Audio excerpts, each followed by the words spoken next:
all in this together. This is a moment for each of us to see and believe the best in every one of us, to look out for our neighbor, to understand the fear and stress that so many are feeling, to care for the elderly couple down the street, to thank the healthcare worker, the doctors, the nurses, the pharmacists, the grocery store cashier, and the people restocking the shelves, to believe in one another. Because I assure you, when we do that, when we see the best in each of us, we lift this nation up, and we'll get through this together. That's how we've always done it. Joe Biden addressing voters via live stream last night, which was another great night for his campaign. Boy, he really, Mika, we've said before, we said over the last couple Super Tuesdays, the Democratic Party shouldn't push Bernie Sanders out until he's ready to go. But I've got to say, it's going to be next to impossible for Bernie Sanders to catch up with Joe Biden. The states ahead, right. They're Joe Biden states. We're in the middle of a national pandemic.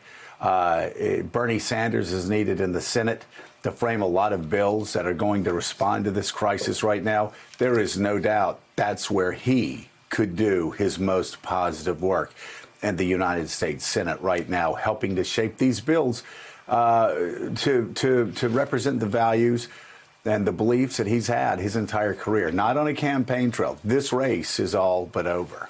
3 states voted yesterday, Florida, Illinois, and Arizona. And Biden walked away with decisive victories in all of them. In Florida, yesterday's biggest delegate prize, Biden leads Sanders by 39 points. In Illinois, Biden is up by 23 points. And in Arizona, Biden wins 42.4% of the vote, leading Sanders by a little over 12 points. Interestingly, Mika, despite coronavirus fears and warnings, voters' turnout in yesterday's primary, get this is unbelievable, surpassed the number of votes in the same primaries in 2016. Biden has now passed the halfway mark to the 1,991 delegates needed to secure the Democratic nomination.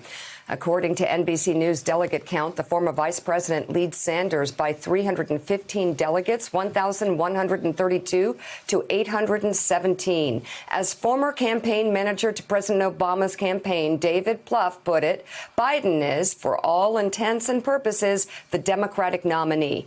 But we are in stark times when a key primary night is almost an afterthought, as there are now confirmed cases of the coronavirus in all 50 states. Thanks for checking out MSNBC on YouTube, and make sure you subscribe to stay up to date on the day's biggest stories. And you can click on any of the videos around us to watch more from Morning Joe and MSNBC. Thanks so much for watching.